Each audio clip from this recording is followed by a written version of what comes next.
Welcome to Dear Sandy. I'm Sandy Galiff, a member of the New York State Assembly, representing parts of Northern Westchester and parts of Putnam County. And today we're going to be talking about a wonderful organization. It's called Support Connection, and it certainly is there to help people who are undergoing treatments for breast cancer or ovarian cancer, and helping families get through these difficult periods of time. And it's just such a wonderful group of wonderful people. So I have two guests today, Kathy Quinn, who is the Executive Director of Support Connection. Kathy, you've been doing this for a long time. Yes. How many years? We're going to be celebrating 20 years now, so it's... and you've been there at the head of it for 20 years. Yep. We started probably a year ahead of time to get things rolling. Right. And it's been a very wonderful 20 years. Never expected that we would be reaching so many people, thousands of people now. But I'm very happy that we've been around this long. Right. Wonderful service.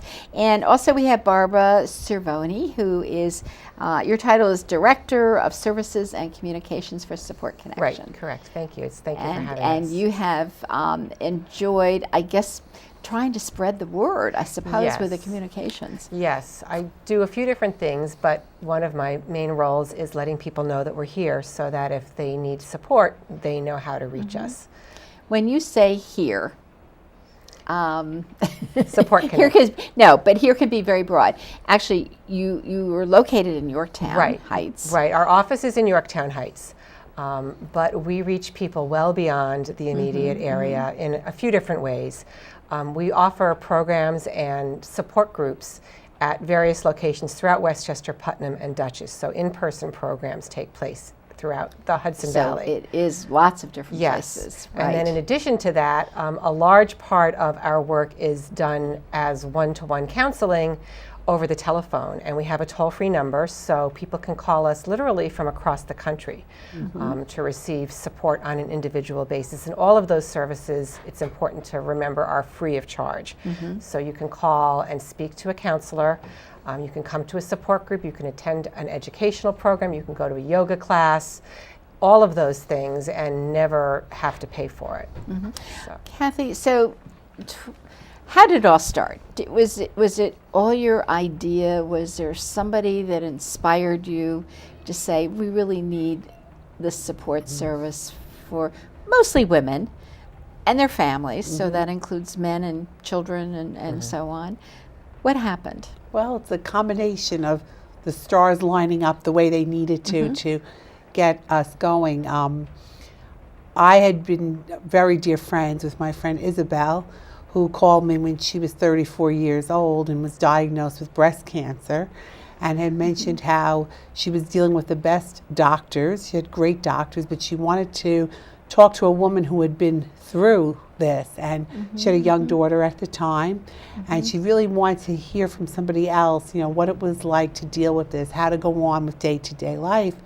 At the time, I was the business director of a women's center, and she said, if anyone's going to be able to help me find a place to go to, it'll be you. And I remember calling her back, and you know, this was 1990, and I remember like just wanting to cry because I couldn't find one place in northern Westchester or Putnam where we were living that had a resource to talk to someone who had been through it.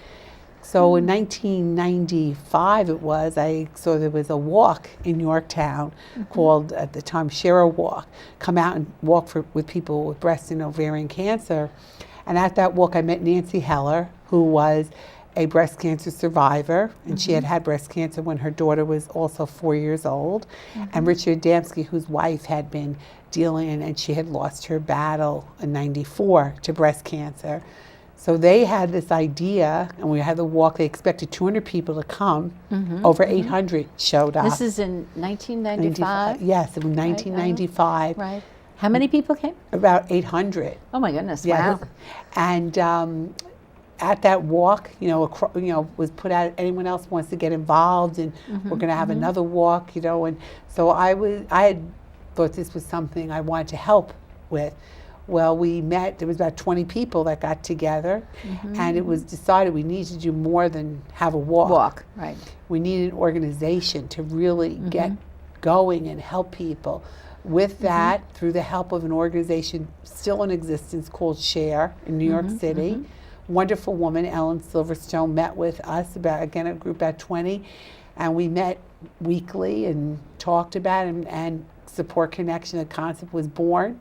And we opened our doors through the kindness of Grace Roma in Yorktown Heights. She gave us a 1.5 room office. That was right off of what? 202. Yeah. Right. And in September 10th of 1996, we opened the door.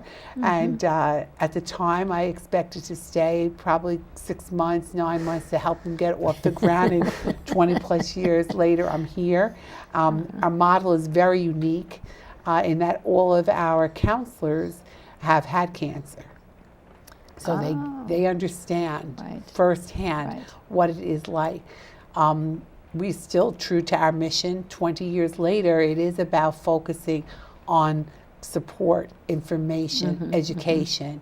And we just kept building on the organization. Started with 2 support groups, one for breast cancer, one for ovarian. Then through a friend of mine of another organization I was involved with, she was a yoga instructor. She came and offered yoga classes, educational programs, and now Barbara could tell you a little bit more how we've expanded with technology to now dealing with people all over the country. Wow. Wow. So what are we doing with the technology Well, field? we've really grown just in numbers and in the type of service that we offer since the doors were opened 20 years ago. Now we have 3 counselors who are full-time on our staff. They're professional counselors who also have been through breast or ovarian cancer themselves. So they bring a really unique wisdom to the job that they do, because they know what it feels like to hear those words that you've been diagnosed with cancer. And they start from a place of understanding. Also, the fact that they're on our staff and they're the ones answering the calls day in and day out, they've talked, each of them, to hundreds of other women. So when you call them, you're speaking to them and you're getting their personal experience as well as the wisdom of all the women they've talked to. So they do a great deal of individualized one-on-one support through our 800 number. In addition to that, we currently, from having 2 support groups, we now have 11 support groups. 2 of them take place by toll-free telephone. So you can participate over the phone no matter where you live. So you're kind of in a network there. How many people are in a support group? It varies say? depending on the need at the time. It can be 2 women, it could be 10 women. Each of the groups meets once a month. We try to vary locations, so we have some that meet in Dutchess, Putnam, and Westchester, as I mentioned. And each of them is led by someone who's also a cancer survivor. All of the services that we do are based on this peer-to-peer model, because that's how we started and that's how we continue today. In addition, we have a very busy calendar of other programs, such as yoga classes, lectures, social activities. Our goal is really to offer, I like to call it a smorgasbord of services, because depending on who you are as a person, you might not want to sit in a support group. You might prefer to go to a knitting circle and be with other women, or you might only prefer to talk to somebody one-on-one. So You could be sitting, when you sit in a knitting group, there's an awful lot of discussion there that goes on, absolutely isn't there? is. So it Absolutely. really is just diffusing what you're doing just a Right, little bit, right. But Yeah. it works. It works. It works. Well, with the yoga classes too, we used to host the yoga class. We moved from the Roma building to a little larger space in the Grace building. We hosted the classes on Saturday morning. Many women would come in and they'd say, I don't want to be a part of a support group. And then after they loved the yoga class, but that was their support group. Right. And that's still true And today. it's, yes. Because you're talking, maybe not when you're doing yoga, but before and after and Yes. so on, or you're networking with the people that are there. Yeah, what they're going through. it's a time where you can be in a room with other women who know what you've gone through, other women who've maybe had to lose their hair, other women that are struggling with the same things that you're struggling with. And there's no pressure, because all of the women that are around you, whether they're knitting or taking yoga or whatever, understand how you feel. And it just, it's very uplifting, and it's very rewarding to be able to do that. That is just great. So you didn't start that way, but each part just kind of developed, I guess, as you went along? So you started with how many clients? I guess Well, I we call would them say clients. the first from September through the end of December in '96, there were 27 people 27 that people. came to Okay. support groups. There was no Right. one-on-one peer counseling at the time. You entered Right. through a support group. Then in 1997, there were 87 people. And now last year, there were close to 600 new people that called us. So Right. it's not even about the numbers, it's about how we're connecting with all the different people. And we still remain the only organization in the Hudson Valley and one of the few in the country that have the personalized individual support services provided by cancer survivors. And that is why I think we continue to be so very, very busy. Right. Well, it is, I think probably dealing with cancer or almost dealing with everything, whether, it's having an older mom that has to go to a nursing home. When you've talked to people that have been through something, it's just you everybody understands. There's a better feeling. It's hard for me to say something to a person that I haven't been through it. I can try to help, but I don't know the whole mental Right. attitude that you have to go through, or the family. And then you know, also a family lot of the concerns. people that come to us, they're there. I just spoke to a woman the other day who was actually turned to want to help us raise some money because we helped her, and she just loved the support. And she said she had young children and she's doing well now, but I want to protect my family. I didn't want them to have to feel what I was feeling, the fears and anxieties. And she was sharing how in a group, just practical things that come up, how certain things with treatment, certain practical little hints that could help get through a treatment, all these kind of things come up in a group, and nothing that is said is considered to be, why'd you ask that question? Everything is okay. And Right. it really so makes a you difference. you also as a patient need to be able to vent, to ask the questions, but you're saying in this case, they just didn't want to have to put all of that onus on their family, I guess. That's in that typical. sense. Family members want to help. They want to do whatever they can, but it's difficult for the person going through it to rely on their family because they feel that they're burdening them. And so that's one of the big pluses to being able to call and talk to a counselor, because you can say anything and that person is not only going to understand, but you don't have to feel like you're protecting them in any way. Anything goes. There's Right. just nothing that is off limits. Right, I'm going to go to a newspaper article that came out, and it was about Support Connection being honored as the 2015 top-rated nonprofit by the Great Nonprofits group. So, Kathy, that's a wonderful honor. And it's about how it's an honor that comes from the people that you're serving, I think. Is that what it Yes, is? Barbara could speak to that quite a bit, because Barbara had personal interaction with the people that actually they give us the reviews, whether it be a person using our services or our donors. Right, and I mean, it's really a big tribute. Right. Great Nonprofits is a website that people can use to determine whether a charity is worth their support, whether they want Right. to donate.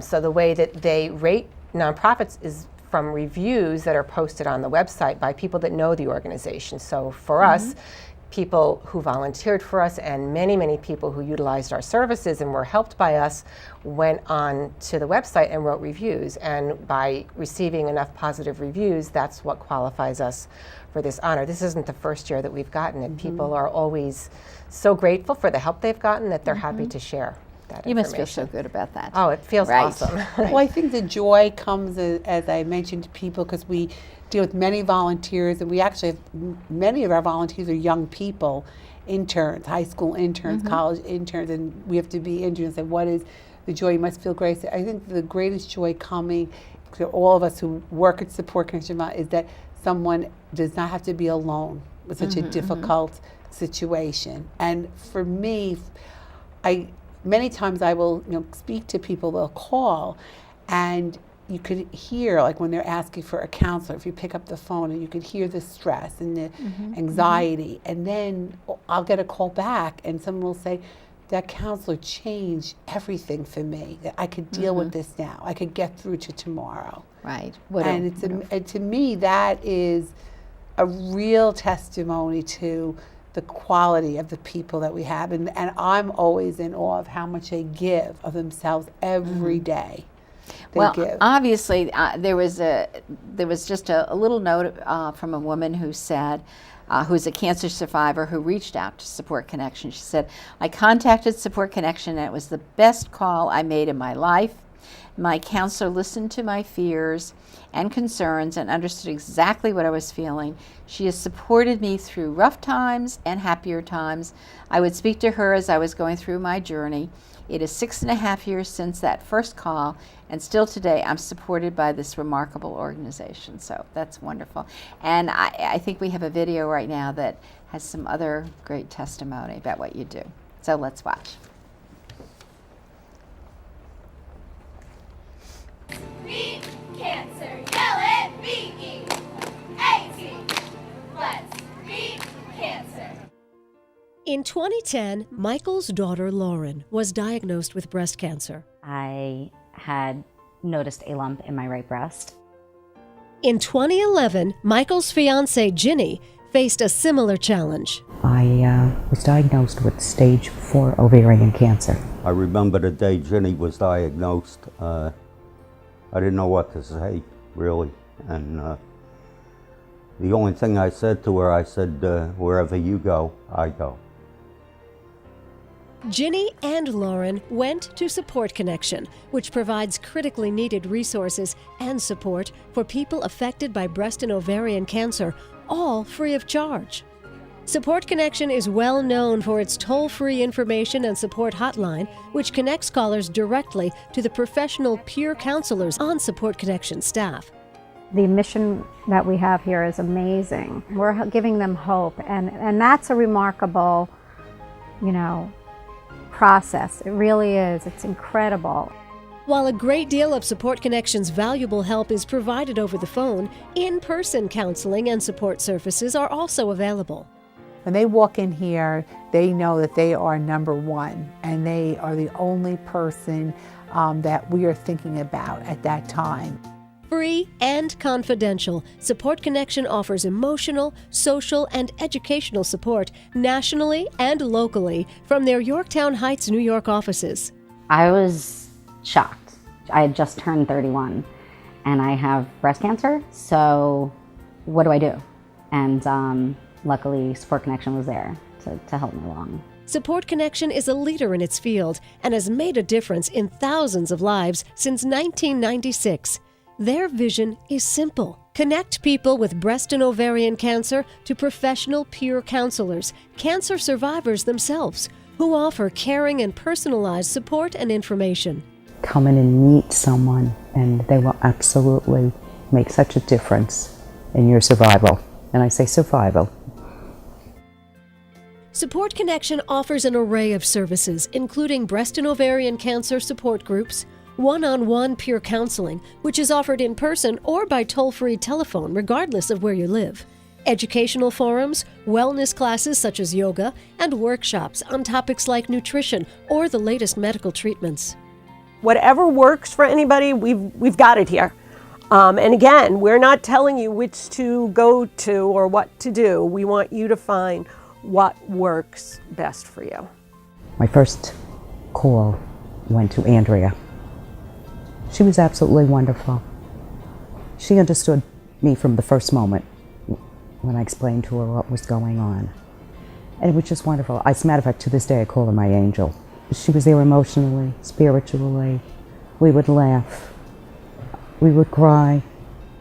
As cancer survivors themselves, Support Connection's peer counselors are uniquely qualified to listen and share. Since my own cancer experience, I can say, I've been there and I can relate to the emotions, and I can offer encouragement not from an objective perspective, but from a subjective perspective.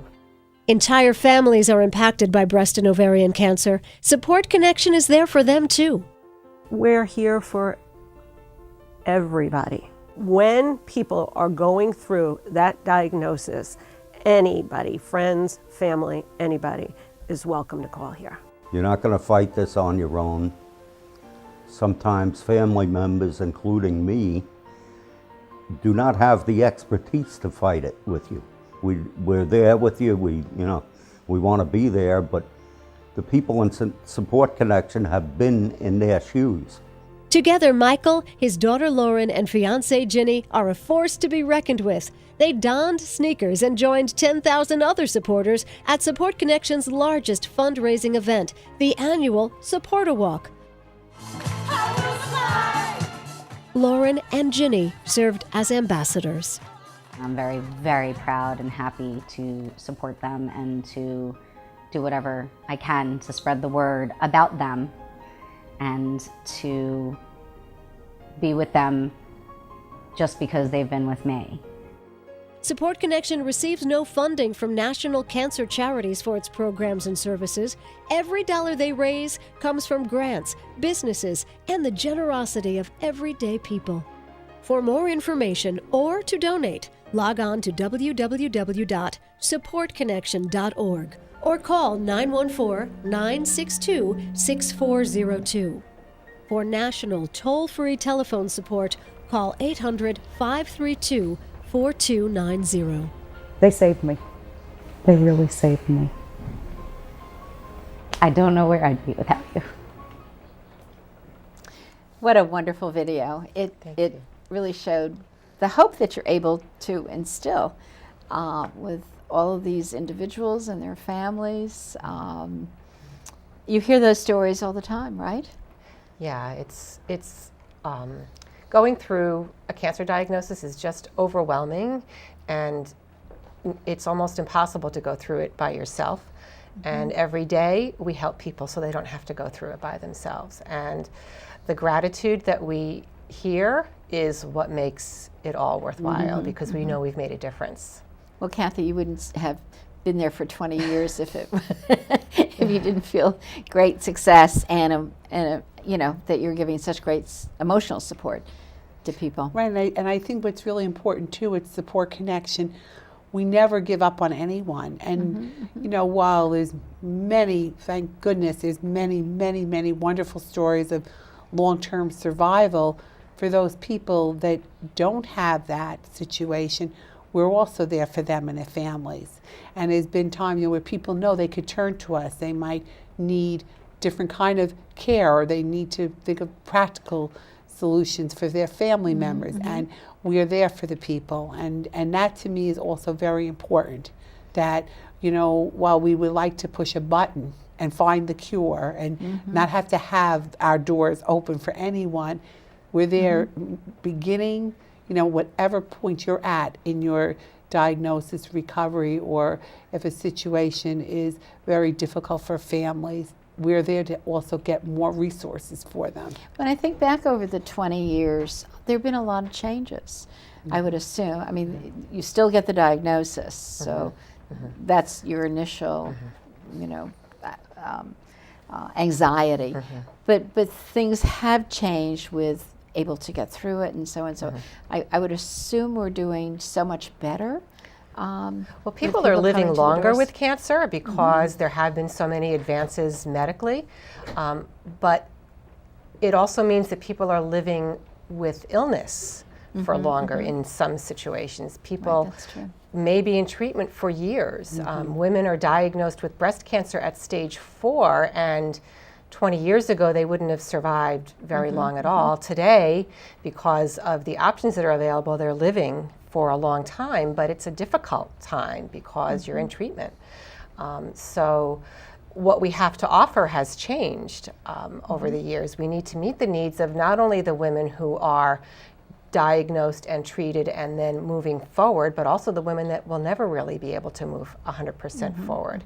And as Kathy referenced, we are there for the families when someone loses their battle. We continue to be there for whoever needs us. Right. And it's very important because, mentioning even what Barbara was saying, that people live with that anxiety of possible recurrence or the testing. We have people that have come to us. With several people 15 years ago, every time they're going for checkups, they'll still call because and that's really important to have that stability. So they have the anxiety even before they go for the test or waiting for the test results or whatever that is. And that doesn't end when your initial treatment ends. You know, once you've been through treatment, you're still dealing with being, quote unquote, a cancer patient for the rest of your life. Every time you go to the doctor, you may be taking medications that you have to take for 10 years, or the first time you have an ache or a pain, you wonder, oh my gosh, does that mean the cancer's recurred? So it changes you for the rest of your life. And we are there for that, for the long haul. And I think also what's really very amazing to me about the counselors, no one is minimizing what you're going through, no one is pretending it's not there, but also to help people say this is a part of your life, but it doesn't have to define every part of your life.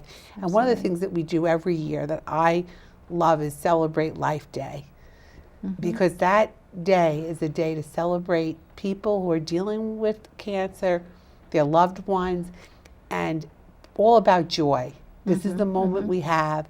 Let it be a joyful one. And I think that's why we have the knitting group and we have different activities and social activities. You also have a lunch about that time, don't you, to invite people that, you know, have really benefited and that's feeling the day good. we have. Right. And I think that's really important for people to, you know, no one wants to walk around and feel like I'm a victim. This is a tough part of what you're dealing with maybe in your life, but there's a whole you. There's a lot more to you in your life, and that life can go on. It might be, as people like to say, the new normal, whatever, but that's really very important to people also, and our counselors help tremendously with that. Right. So how do people, you mentioned before, Kathy, about high school students being involved and others. How do people get involved as a volunteer, obviously for some of your fundraisers and so on? How do they do that? Look, there's many ways. They could either call, go on our website, we have actual form, and then when people are interested in volunteering, we meet with them. We like to fit in people's needs. We don't hire professional fundraisers to do our events. Our 3 big events are a benefit, golf outing, and walk every year. We rely on volunteers. We have one person in the office who helps coordinate that, and it's great satisfaction for people to see that they're helping us to raise very much needed funds. So there's many ways people will meet us on the streets. I want to volunteer for you. Come on in. I always say, don't make eye contact. You'll be volunteering. But you know what? I'm very honored to say that I have volunteers with me for almost 20 years, and people really see the gratitude is there, because what they're doing, without them we couldn't do it. Right, absolutely. Well, I just we have to close, but I just want to thank both of you for being here and talking about Support Connection, the wonderful services it provides to all of us in this area that have very special needs, either with a breast or ovarian cancer. And I just want to thank you so very much for being on the program. Well, thank you. And I just want to add that you were there for us even before we got off the ground. I think I remember those early ribbon cuttings. Yes, and you came and you believed in our mission, and thank you. You're very welcome. Thanks. Thank you all for watching, and please, if you have any questions about Support Connection, either call them or give me a call at my office, 914-941-1111. Thank you very much for watching. Have a good evening.